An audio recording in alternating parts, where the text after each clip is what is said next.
We're live. Well, good evening, everybody, and welcome to the 97th episode of Stories of Service, Ordinary People Who Do Extraordinary Work. And I am the host of Stories of Service, Teresa Carpenter. And today I have another amazing guest. She's also somebody who is very active on LinkedIn, along with myself, Liz Hartman. How are you doing today? I'm great, Teresa. Thank you for having me. Well, I'm so excited to have you on here. As I was saying before the call, I just feel like we share so much in common. I feel that there are not enough people on LinkedIn who are doing the kind of advocacy work that you do. And so I'm going to read you guys a little bit about Liz, and then we're just going to get started in the questions. If you're joining me on YouTube, please hit that subscribe button, hit the notification bell. If you're joining me on any of these social media platforms, please feel free to put something in the comments if you have a question. And here we go. We're going to go ahead and get started. With a heart for service and a fierce determination to speak up for the proper care and services for veterans, Liz Hartman exemplifies what this show is all about. From her time devoting endless hours to the American Legion to campaign work on numerous issues, most recently I saw one on predatory lending practices, you'll not only find Liz on LinkedIn doing her part to educate the masses, but I see her all over at numerous events all over the country supporting our military community, primarily our veterans. She served in the United States Marine Corps as an Arabic linguist, and upon separation in 2014, she obtained her bachelor's degree from Ole Miss and a master's degree from Penn State University. She presently works as a financial advisor with Edward Jones. Previously, she worked for the U.S. Department of State, overseeing grants programming in the Middle East and North Africa.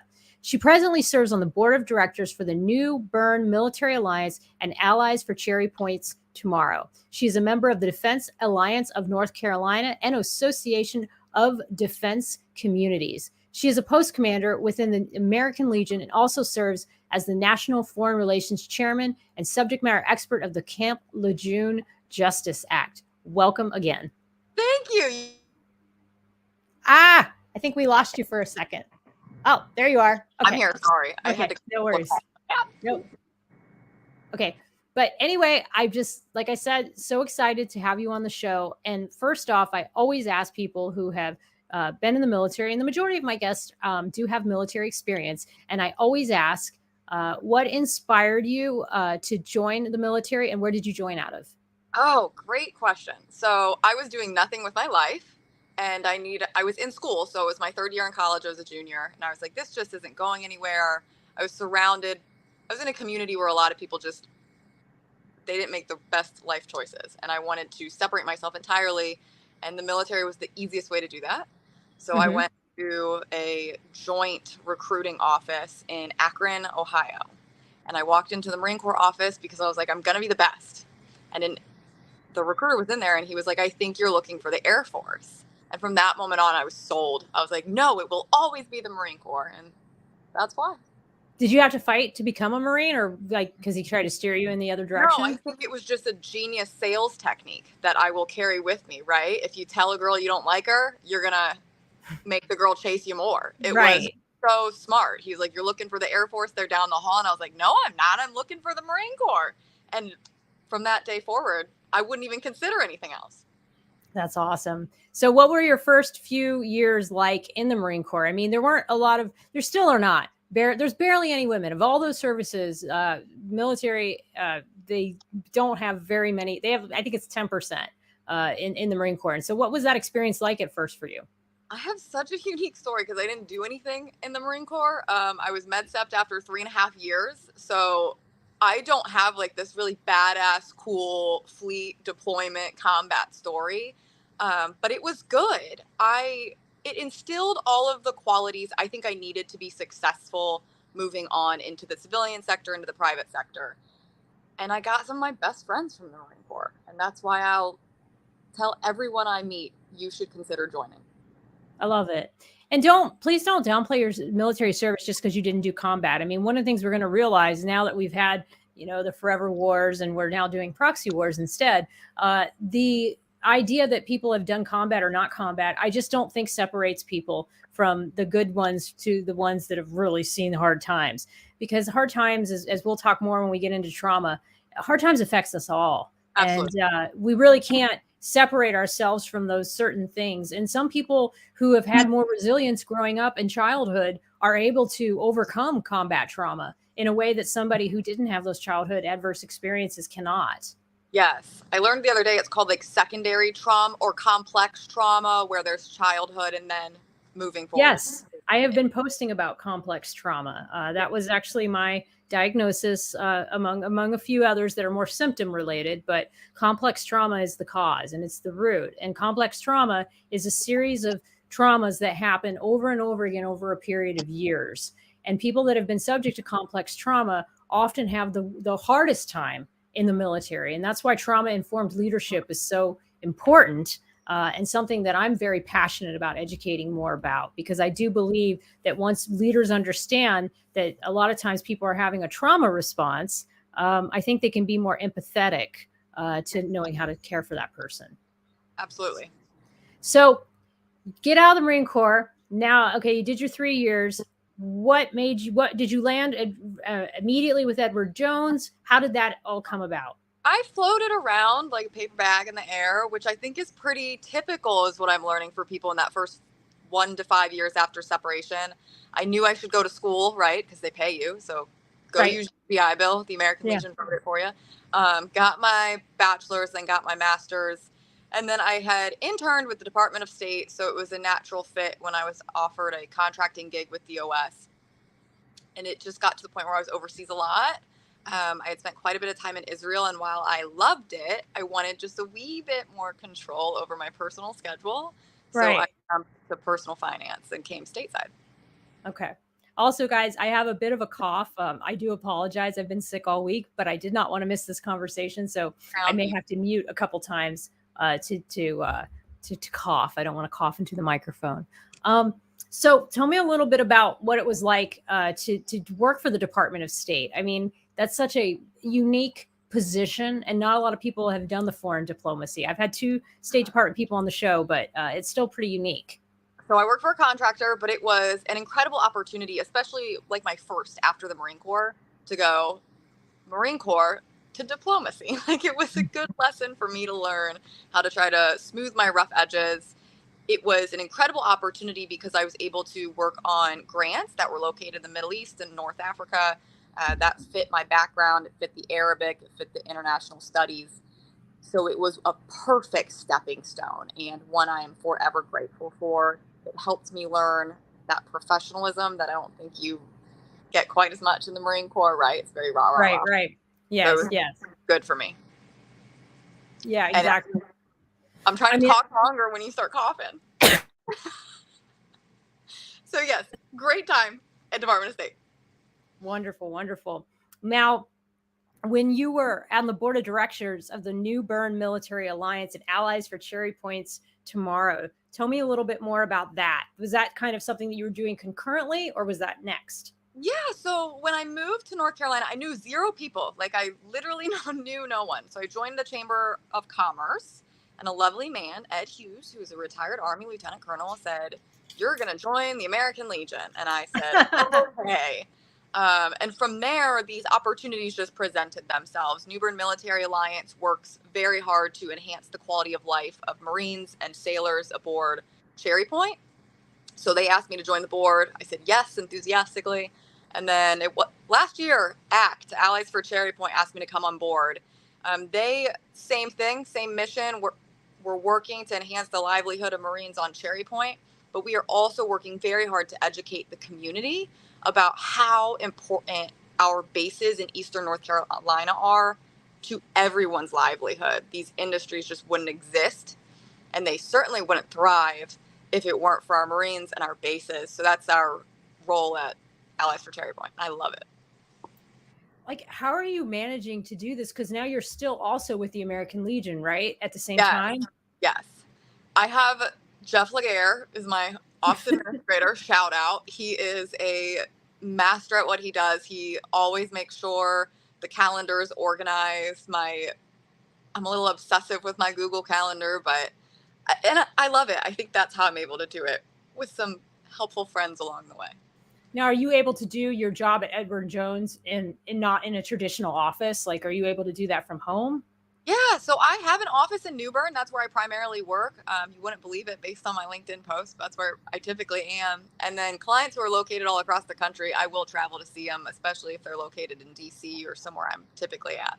Hmm. So, of all your nonprofit work, I guess what I'm asking too is, you get out of the Marine Corps, what was it that sort of drew you to go, okay, now I'm going to, as this next chapter, start helping veterans? Why that road? There's so many different nonprofits out there. There's so many ways to give back and be of service. What was it about these organizations that drew you to them? So ACT and New Bern Military Alliance were pretty simple because it was about our local community. But the American Legion is sort of a two-part answer. So part one, I love a challenge. Goes back to that day the Marine recruiter said you're not going to join the Marine Corps, you need the Air Force. Anybody who tells me something is broken and I can't fix it, I'm going to try to fix it. So you saw all of these negative stereotypes about the American Legion. Old men in a bar, smoke filled, there's no young people. That drove me crazy. So I wanted to fix it. But I didn't want that until Ed told me to go. So once I was in there and I saw the problems, I was like, let's fix it. And then the second part, the American Legion is so unique. And once you're in those smoke filled bars, which have no smoke and aren't bars, those guys are the best of America. Like, you are surrounded by genuinely men and women of just a different caliber that you don't experience every day. It's motivating, makes me cry multiple times a week. Everyone can tell you, like, they're just good people, and it makes you want to stay involved. Are they always people that have been associated with the military, or do you just have some citizens too that just want to be a part of it? How does it all come together? Yeah, so little brief background on the American Legion for those who don't know. It is the largest veteran service organization, and that's primarily because we are inclusive. And what I mean by that is there's no barriers to membership. You must have only served honorably. So if you didn't serve in combat, you can join. If you're a woman, you can join. If you're only in 30 years, you can join. You don't have to be an officer or enlisted. Everyone can join the American Legion, which makes it very unique, makes it very inclusive. And I'll talk about this later. It's why we are a behemoth powerhouse on Capitol Hill, because we're united. And then we have our auxiliary. That is going to be spouses of any gender. That's going to be all the grandkids, the children. We also have the sons, which are the boys group. They get together, they have clean headstones, and we're everywhere. So yes, there are citizens who are just part of our auxiliary unit, bringing us together and making us even stronger. How, from a scope standpoint, how big is your leadership? Like, how many, like, average people, how many people, or how big is your membership? You think I would learn this at some point? We are pushing 3 million when you include auxiliary. So we are very large. Wow. Yeah. I will tell you, like, exactly. You guys are the behemoth, along with the VFW, and AMVETS, I want to say, and then maybe MOA are sort of the main organizations that we always hear about. Yep. That are working on behalf of veterans. So a lot of what American Legion and a lot of these organizations do is my sweet spot, which is advocacy and speaking up for change. So tell me a little bit about how you got involved in advocacy and what are some of the things that really fascinated you about legislative work? Man, so I always have to just thank God, thank the universe for just presenting me with these opportunities, because I never see them coming. But I had been a post commander, and all of a sudden, someone at my department or state leadership saw an opportunity available to be the National Legislative Council chairman, and they plopped me in it. I had no experience with legislation. What is Washington, D.C., right? Like, what do they do? I don't know what Capitol Hill does. And loved the role. It was the coolest thing I had ever seen because it was all grassroots. So the goal was a mission or an advocacy project that one Legionnaire has. If it makes it all the way up to the national level, the NLC and the Legislative Commission then share that with the entire body, rally us all together to push legislation, across the final line. And that to me it was the coolest thing I'd ever seen because it was such power. And it was power that veterans don't realize they have and that they need to take back. That's why I loved it. That's why I thought it was so cool. Half the time, I don't even care what the legislative push is. I just love that we can share the information with everyday Lance Corporal Schmuckatellis across the country, and then they can get involved by contacting their legislator. You're muted. You're muted. I was going to say it's really, yeah, one of those things that there's so much power in numbers, and you forget when the media wants to remind us how divided we are, that we're really not that divided on a lot of these issues. We're really not. And that's what, my post today about the promotions being held up is really, it's such a, they're making it into this divisive left-right issue, and it's not. It is an issue that we can work together to solve. It's going to take some teamwork. It's going to take maybe both sides giving up a little bit. That's what negotiation is all about. Finding ways to come together and meet and have common ground. And so it must have been really thrilling for you to start seeing some of the initiatives that you guys were putting together actually make it to the finish line. Yeah, it was really cool. Another little fun American Legion fact is that anything that you see the American Legion backing on Capitol Hill, a Lance Corporal Schmuckatelli in the Legion wrote a resolution about it and said, I care about this. And then he got his post and his state and eventually national to pass it, which I think is a level of just, you don't see it typically. And then I was on measure to be the chairman during the PACT Act. Our national commander, Dan Seehafer, who is extraordinary, was the legislative commission chairman at the time. And I got to watch him travel across the country, motivate Legionnaires, and say, call your senator, click this button that we're sending out, and click it every single day. It was really, really cool. And then I think the stat we have is in a 24-hour period when they thought the PACT Act was going to fail, right? Because it became politicized. Congressmen did what congressmen do, and they politicized something that shouldn't have been. We got 34,000 messages from Legionnaires sent to Congress in a 24-hour period. And it was incredible to witness. So when we say, the VSOs, all of them, not just the American Legion, the DAV, the VVA, VFW, they worked together, and it was the membership that got it across the line. It was absolutely the membership that got the PACT Act passed. I mean, that's so wonderful. And I feel like even like I'm going to have an animal advocate on my show coming up, but there's so many parallels between animal advocacy and veteran advocacy, because it's the same thing in the animal protection world. It's so wonderful to see when all the groups get together and they're because there is common ground among these different organizations. Yes, they're different. Yes, they're sort of, competing for the same members, I suppose, to a degree, and same people to volunteer and help with the organization. But there's so many things on the advocacy front that if they could just get together and find that common ground, they could be so much more successful. And Scott Duncan says, I wanted to read these comments a little bit. Liz, you make everything better. Oh, Scott, you're too nice. And it says, we may have the opportunity to vote for Liz at some point in the future. By the way, I said the same thing. I said, Liz, you need to become a lobbyist. You need to if I move to New Bern, North Carolina, you can consider me for vice commander next year. And then David Kako, he says, he's fascinated by your work. Thank you for your service and dedication. And then Major George Miranda says, thank you for your honesty and thank you for what you guys do. So, guys, that's awesome. Yeah. So people really do appreciate what you guys are doing on behalf of veterans. It's so important.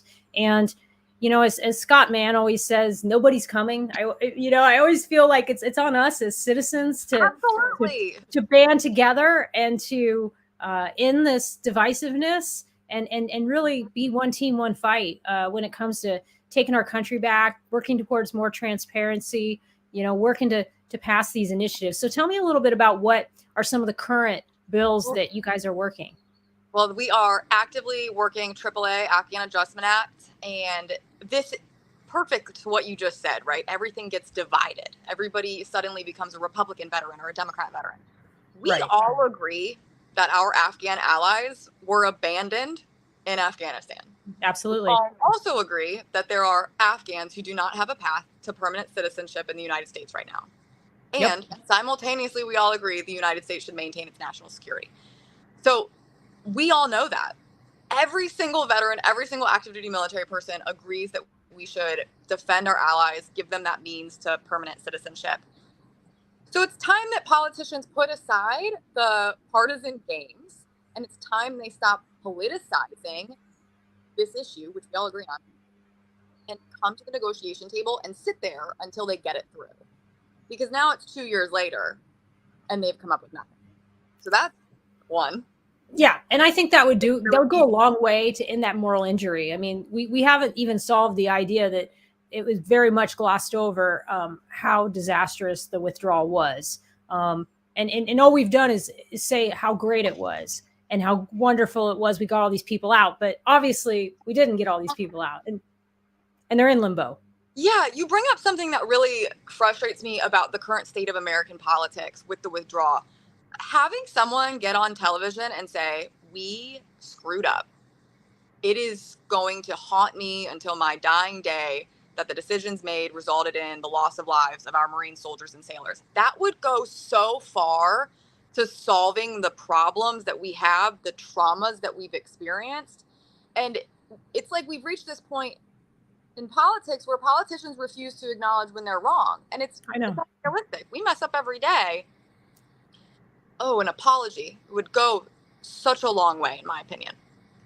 And for those of us who, are from traumatic upbringings with parents who will not acknowledge any wrongdoing and are in denial of any miscarriages of justice, I think sometimes we feel like this very visceral reaction when we see our leadership in Congress or we see our leadership in the military doing those same things and not owning that how terribly wrong something went, and there not being any accountability, and no accountability for all those lives that were lost, for the response to what happened when all those lives were lost. I'm talking about the drone strike afterwards. Oh yeah. So so we see that and we're like, how is this happening once again? And I really do believe that that's what is fueling a lot of this anger, is like you said, there's just nobody who's coming onto the media space and who's just being honest. Oh yeah. Just say we messed up, because guess what, buddy? We know you messed up. It's not right.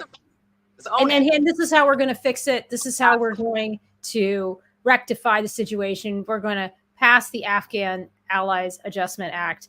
We're going to do things in other countries that really make more sense from a political security perspective. We're not going to involve ourselves in unwinnable wars. I think a big thing would be not politicizing war, right? You look at that withdrawal, the day that the withdrawal was chosen to take place, that was made so that someone could bang their political drum. Check a block, yeah. And it's disgusting. Like, the politics have to be taken out of war because men and women die in war. And unfortunately, we're at a time where Congress is so disconnected from the true cost of war that sure, they might hear of someone dying, but they have no real connection to it. They don't feel it. And that, I think, is problematic, and it fuels all of these problems. Yeah.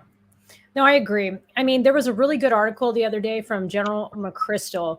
I posted it on my LinkedIn, and it's about this push for Americans to do national service. And I think it's great.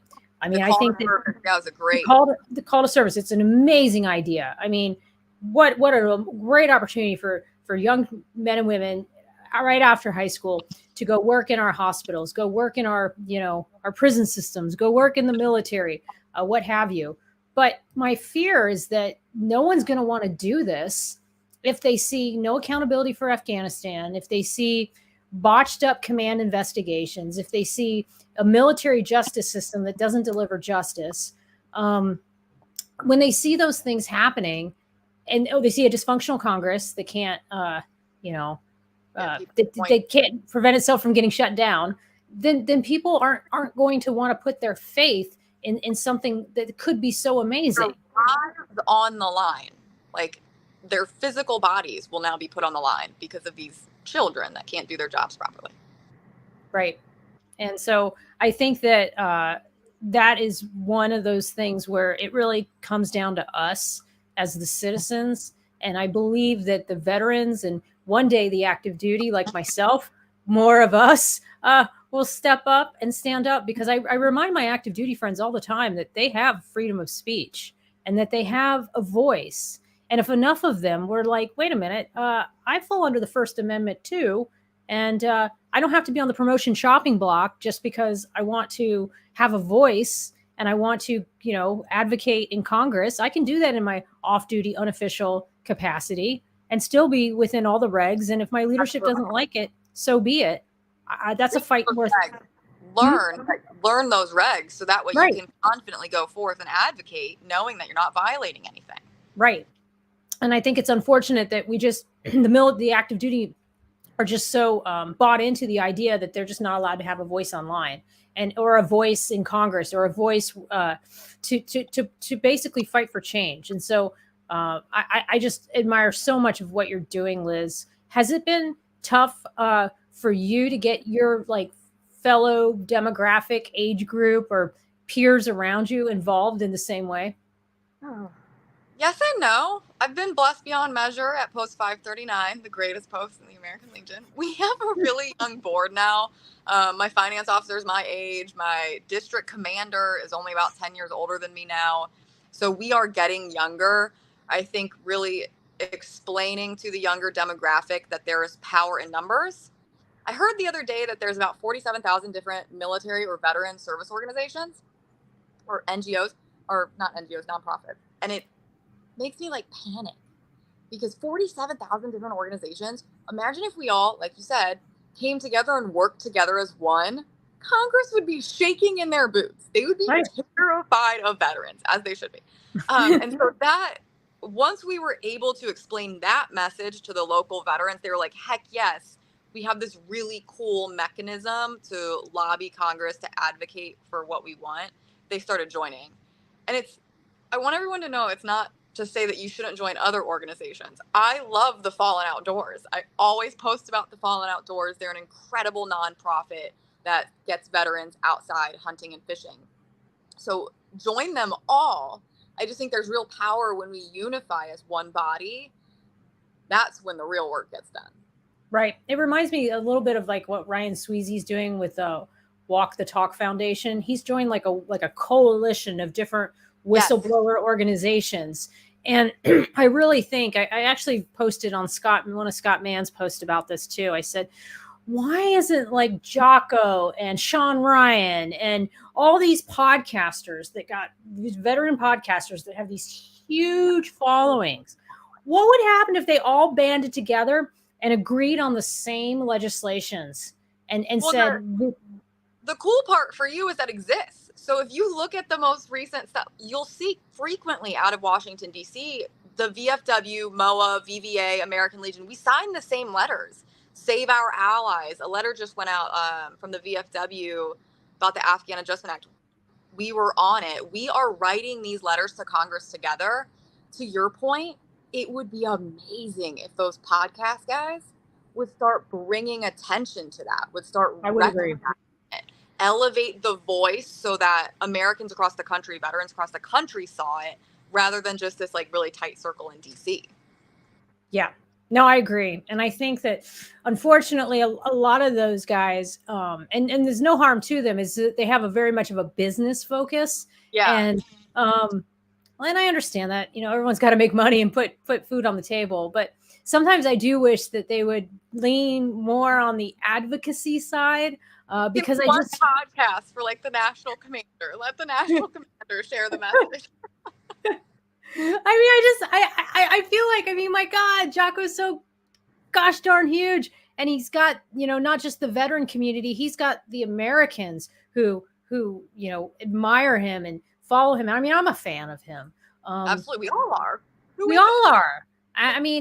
These are just such, to me, powerful messages. And it's not just it goes so much beyond military. It goes into just government, fixing government in general. And what would happen if the Joe Rogans and the Jordan Petersons of the world were talking about fixing government? Something as simple as just legion.org/action is my little plug for the Ledge team.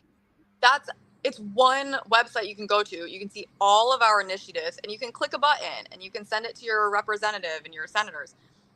if those big podcasts with these behemoth followings could just share legion.org/action to millions of people, we Right. would have we wouldn't have 34,000 messages in a 24-hour period. We'd have millions. And it Yeah. is not just veterans. You hit the nail on the head. It's not just veterans who should be invested in this. It is every single American should be fighting for a better country. We should be disgusted by people. Yes, that's the website. They're all there. Yes, So, yes. I'm on there now for those of you who are just listening, but it is American Legion slash voice votervoice.net/American Legion home. And oh, I'm wait, gonna, it's way easier than that. It's oh, legion.org/action. okay. I think what happened is I went to exactly what you said, and then it just Yeah, it reroutes. It reroutes to this. So what I'll do too is I'll put this in the tickler file as well on the bottom of the screen. But no, it really is. And this is like what you said. Let me hide that one. That's no, you're good. Like my dream, if Elon Musk just happens to be listening to this live stream to YouTube, if Elon Musk could just share, like, you know what I mean? We have these tools that these VSOs in the community have worked really hard to create. And now the question for me is, how do we get it to the billions of military, affiliated individuals in the world? No, I agree with you. And I think that there has to be some part on the content creator side of where we can help you guys doing that. I just recently, I am, yes. Yeah, I need Elon Musk. I know. I'm not Elon Musk, and I'm pretty sure he does not, unfortunately, watch the Stories of Service podcast. Although that would be really cool if he did, and Jordan Peterson and Joe Rogan. But all of them can just watch my little podcast. But I really think though that we're onto something. I mean, I see it with the stuff that Scott Mann's doing. I see it, with a lot of these veteran organizations that every Ben Owen is another. There are these people who are just really, really passionate about cleaning up our country and making America. I don't want to say make America great again, because I'm not going to go Trump or whatever, but I just making our country something that we are all proud of and that we all stand together on. I think making our country whole, right? Where we're not all these different like divisions. I think of Thomas Schuman, he's in the Marine Corps, PB Abate, another incredible organization. And he is using his platform for such good to advocate for Afghans. Like just another example, we need to take those examples and multiply them times 1,000. So just a curiosity one now to go back to sort of your story and your voice. How did you get so good at storytelling, at posting? You're so good with social media. How did that all start for you? I'm laughing because I think it's hilarious. I have no idea. I have no proper answer about this. I was a financial advisor during COVID. And so I decided I was going to start like talking about finance on my LinkedIn. And then I hated it. I don't want to talk about finance. I want to talk about veteran stuff. So I one day decided I was never going to talk about finance again. I was going to talk about the things I cared about. And it got more and more, I think. Oh, sorry. I had to. Yeah. Sorry. No worries. As time progressed, I found the areas of veterans advocacy I loved, and I just talked about them. Some of my best posts are me like ranting about something. So I know. Right, those are the fieriest ones. And it's not, I think a lot of times when people are trying to do content creation, they think you need to do it at 8 a.m. on Tuesday to post at 8:30 a.m. on Tuesday. Not at all the case. If I see something that gets me angry, I type about it immediately in my little notepad, and then I share it days later. That's the key to, I think, successful content creation, especially in the advocacy sphere, is to know your lane and lean in hard. Courtney Steffen loves Veterans Affairs and rehabilitation. She knows the VA better than anyone I've ever known. That's not my lane. My lane is international affairs. So find your lane and talk about it. And I think people love the authenticity. They like seeing the genuine, raw emotions. They do. That's probably why I've found the following I have, is because I've tried to stay honest with myself and stay honest with my audience. Yeah, you're very authentic and real. and very blunt, like myself. That'll And get tired. yes, yes. And I just think, and you're right, and I think that just resonates so well with people because we see a lot of fakery online. We see a lot of what would I call it? There's so much demonstration, promotional kind of just I can't think of the word, but just very curated and very almost like static. Like you just see it and you're like, that's not a real person. Nobody looks like that every day. Nobody dresses that way, but it's this fake kind of perfectness, curated perfection. And I just don't think that's real. Like that's not what life is. People love the rough edges, which is the funniest part. And the part that I've loved being able to drop an F-bomb midway through a sentence because I've been welcomed. It's when you know I'm the most passionate about something. That authenticity is so important on social media. And if people would realize that, we could pass some laws really fast. It'd be so powerful. I mean, yeah. And I think that's why people just don't think they can make change, because I think that a lot of people are afraid to be themselves. And so instead they have this curated, or like Scott says down here, virtue signaling way of, they just think that they've got to put something out about certain things, like humble brag or, just silly. I'm so honored to do this. And I mean, I won't even sit here and say that I haven't done some of these same things. I catch myself. And I probably will again. Like, absolutely. Because there is that thing. Like I was thinking about that the other day. Like, how many freaking vacation posts do I really need? Like, how many times do I need to be in front of a mountain going? But then when I get to the next beautiful mountain, I'm like, oh my God, this is so beautiful. Everybody has to see this. Also, there are 365 days where we need content. So, I mean, take all the mountain photos because we can come up with a caption for them. Just keep. Right. That's what I do. I just flip and take the selfies, and because I know there'll be a story later that will come into my brain, and I'll know that I'm going to need sort of a visual that sort of tells that story. And freaking A, the algorithm loves selfies. I mean, that's another thing too. Like it really does. If you just put a text post out there, it just isn't going to have the reach. But if you put a text post out there and you put it's going to have more reach. To start liking photos of children in Afghanistan, because that would really make my life a lot easier if it could just work the algorithm for me, LinkedIn.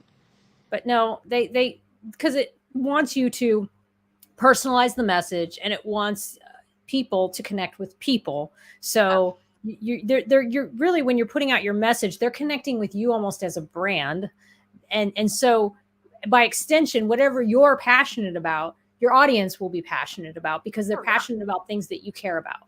And it's funny, you'll see on my LinkedIn days where I'll talk about things that I'm very passionate about, and my audience is like, nope, you're wrong. And it's so cool to see when it happens, where they're like, you've misstepped, Liz.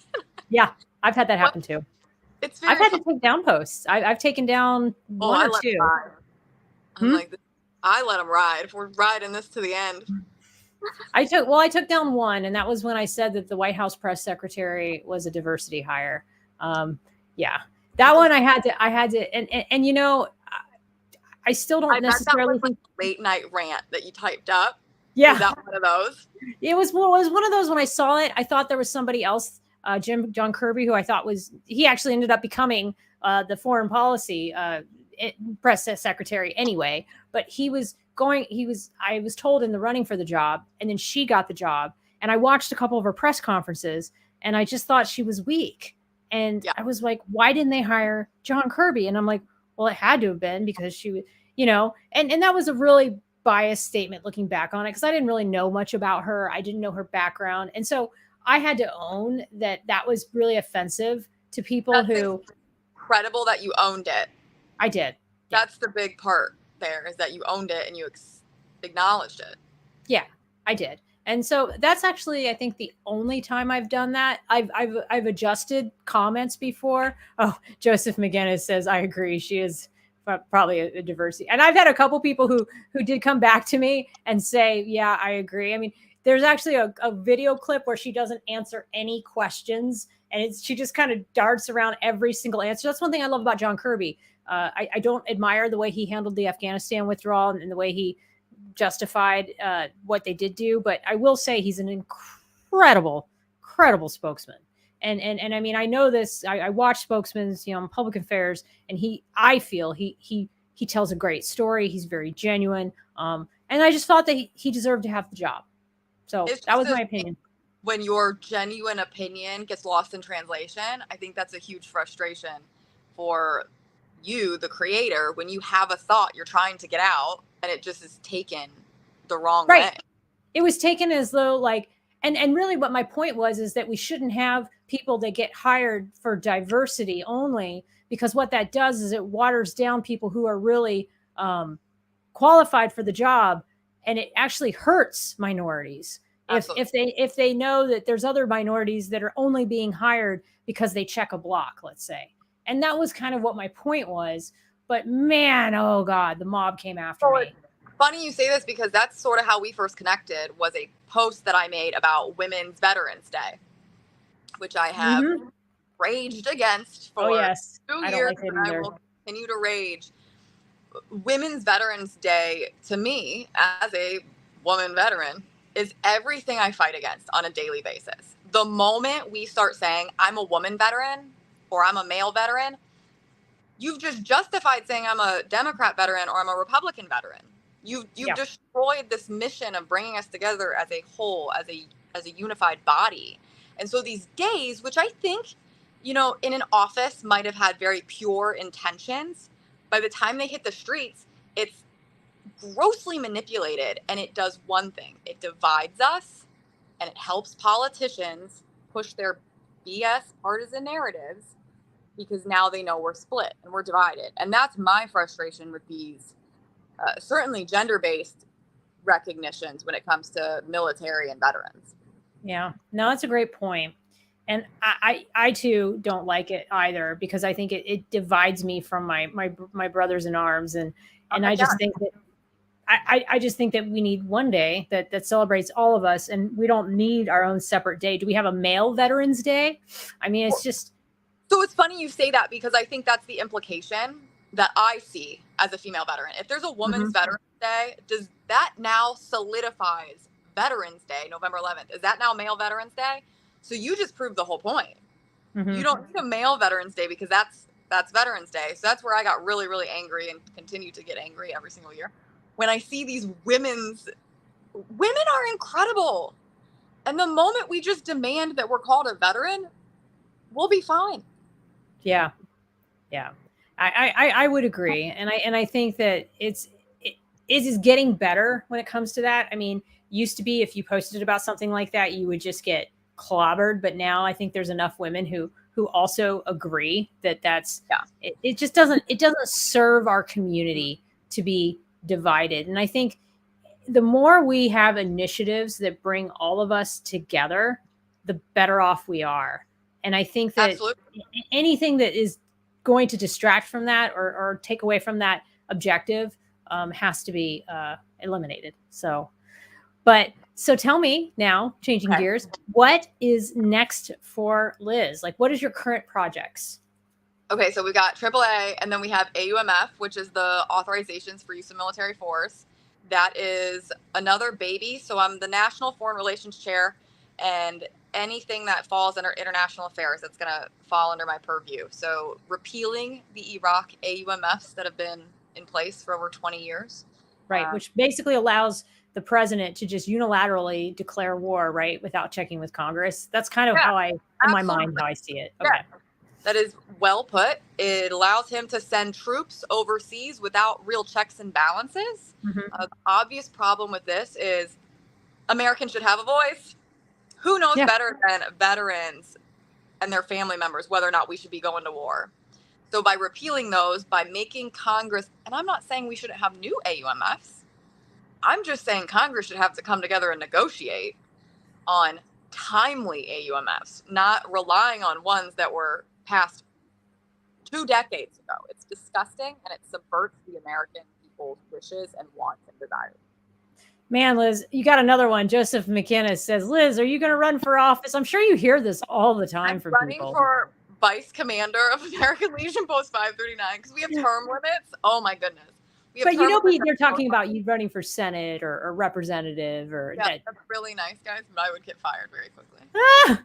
And you need like hundreds of thousands of dollars in campaign funds. Yeah. Yeah. That's just and deep down, I know I portray myself as this like hard, tough chick. Anytime I'm a words of affirmation person. So when I get like a negative word, I'm like, oh gosh. And I think about it for days after. So I don't know if Congress is, I don't know if I'm ready for that. That's the big boys club. It is big boy and big girls, but yes, And it girls, is. we're Yes. equal. The big. I think the hardest part for me to put my mind around is how much money you need for fundraising. Like, and it's not a fair game. You know, I mean, it's a rich woman, rich man's game to run for office. It's so funny you bring this up because again, I go back to the same thing I always say. The moment that veterans understand it's that, and it has nothing to do with the narratives being pushed, oh my God, veterans would take over in a good way. Oh, I know. That's what I'm saying. I really wish more people were doing advocacy. Like that's why I changed my whole focus of my podcast to, instead of just people showing up for service, they're now change agents. I did that on purpose because I think that so many people think that they can't make a difference and they can't speak up and they can't advocate for change. And I'm here to say, yes, you can. And it's totally legal. The more people, the better. I don't even care if you only reach 5 people in your local neighborhood. The more, the better. Right. I hate that I'm plugging legion.org/action again, but just bear with me. No, it's okay. In fact, I was trying to get, like, if I go to the Action Center now, it's got that new link. So that's the only reason I didn't put it in the tickler. So I've got this. Any of those initiatives, there's this huge misconception that things that impact veterans don't impact anyone else. No, it impacts everybody in the community. And so that's why it was always really important for me to explain to people that even if you don't have a veteran in your family, even if you don't have someone in the military in your family, your local economy is drastically impacted by the number of veterans that you have around you. Things like that. Once you really start explaining to everyday Americans what a better world we have because of veterans, even though we are a small population, they're going to want to start getting involved too. Everybody needs to be an advocate, and one unified body, Congress, will lose their minds. Oh, I know. And here's the other piece too about advocacy. If you decide you go into it, it is a wonderful thing to do with your children. Like, it's so fun. Why not bring your children to Congress? Why not bring, I get excited every time we go overseas and we pass like a state building. I mean, my husband just rolls his eyes at me, but I love it. Like whenever you go past like a government building or a building where lawmaking happens, I'm like, oh, there's their version of City Hall. Okay. I mean, all that stuff is so interesting and people should be involved and they should. Absolutely. There's a Legionnaire, Courtney Stephan in South Dakota, and she just became the second female commander of South Dakota. And there's this photo, her campaign photo is all of her kids. She's got 3 kids and they're little Legion hats. And it's adorable because she's tied them into the advocacy. And now you've got, Courtney's a great American, but now you got 3 little Courtneys running around who are going to make America even stronger one day. And so you've got a great point. Like, bring the fam in. Right. Bring them in. Have them go door to door, have them knock on, pass out flyers. I mean, I got into advocacy because of animal stuff and it definitely, that bug hit me. I mean, I loved it. I mean, I met some of the nicest ladies. We'd bring our, the older ones would bring their lawn chairs and they'd sit there, holding the sign up saying, stop puppy mills, do not buy from this pet store. Pet store. I mean, it was great. And it was an education opportunity. I mean, we would have people who'd walk into the pet store, they'd see the conditions of the poor animals that were stuck in the glass cages. And they were like, gosh, we're so glad you're out here. We're so glad that you're letting us know these things. Never would have known if it wasn't for you gals sitting out front with your signs. Right. And it gave them an opportunity to share about their dog story. I mean, everybody would want to come to our table, our booth, and share about some animal that had a major impact on their lives. It was just a wonderful way to connect with people. And so I get it. It's Service Dog Week, I think, this week. It's Service Animal Week, I want to say. Is it? I'm Yeah. having a service animal trainer, or no, she provides service animals for vets. My friend Danique Maskill, I'm having her on probably in about another couple months, but she was instrumental in helping me get Jada, because we flew Jada over as a service dog and to get her into the UK, and that was quite difficult. But unfortunately, the military does not have very good overseas pet accommodations, and so we definitely had to figure that out. But there are definitely a lot of ways in which animals provide meaning and value to our lives, and there are a lot of ways that we have to protect them, just like we do our vets. Absolutely. So. Absolutely. Is there anything else that I haven't asked you? I feel like we've gone over so many things, but we've done mostly veteran things. So, is there any other things that you would like to share with our audience today? You saying like implying there's something other than veterans is just like wildly confusing to me. Like, yeah, very, very strange.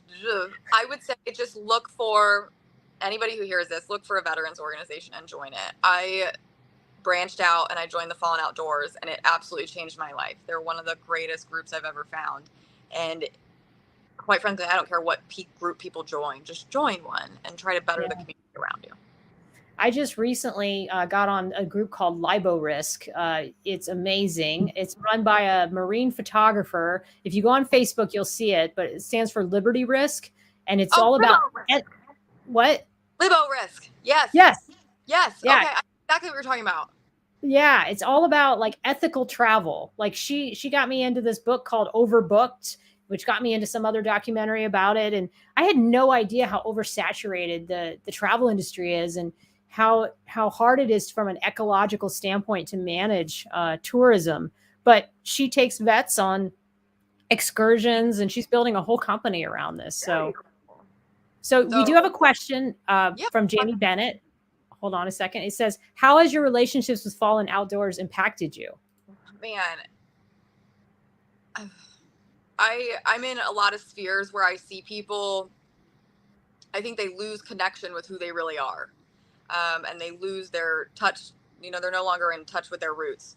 I grew up in a hunting family. My dad is always at his stand opening day every single year. And the Fallen Outdoors, while it provided me the opportunity to get out and hunt, while it provided me the opportunity to get out and fish in areas I typically wouldn't, it really helped me in connecting me to a community and a group of like-minded folks that really remind me of my roots.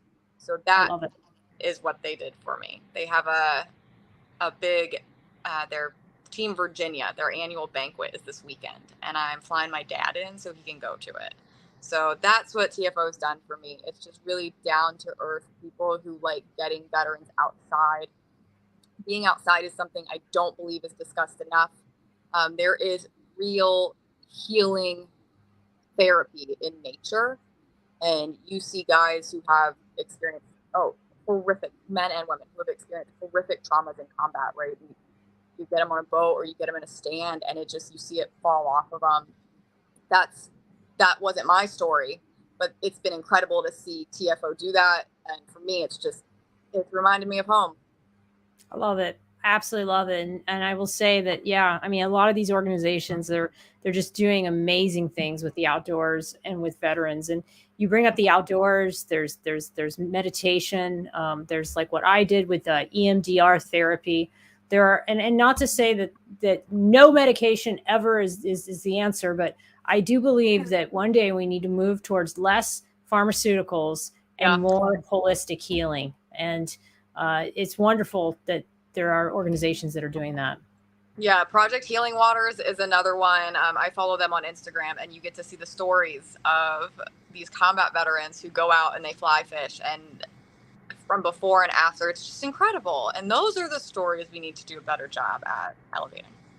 Absolutely. So, well, Liz, it has been a pleasure. We're at the top of the hour, and I do try to only go for an hour, but sometimes I go over, sometimes I go under. But gosh, I knew this kind of conversation was going to be like this. Yeah, it was fun and it was interesting. It was informative. I hope you guys enjoyed it. I will meet you backstage. I'm just going to go on full screen for a moment, but thank you so much for coming on the Stories of Service podcast. Thank you for having me. Awesome. All right, guys. Actually, I just put Liz on full screen. I meant to put myself on. Hey, There guys. she is. Well, guys, thank you so much for joining us tonight. This was an amazing conversation. I'm in such a good mood. I knew I would be after talking to Liz. Next week, I will be in Paris. I'm going to the NATO Communicators Conference and actually a panelist about our influencer program. So that's going to be exciting. But bottom line up front, I will not be doing a podcast next Thursday. So I will be joining you guys the following Thursday to have the gentleman who wrote the book, The Bipolar General. So I'm really excited to talk to him and hear about his experiences with bipolar disorder. It's not something I know a lot about, although I have had a diagnosis of it, but that's a whole nother story. But anyway, all that to say, have a wonderful evening. Take care of yourself, take care of each other, and have a great night. Bye now.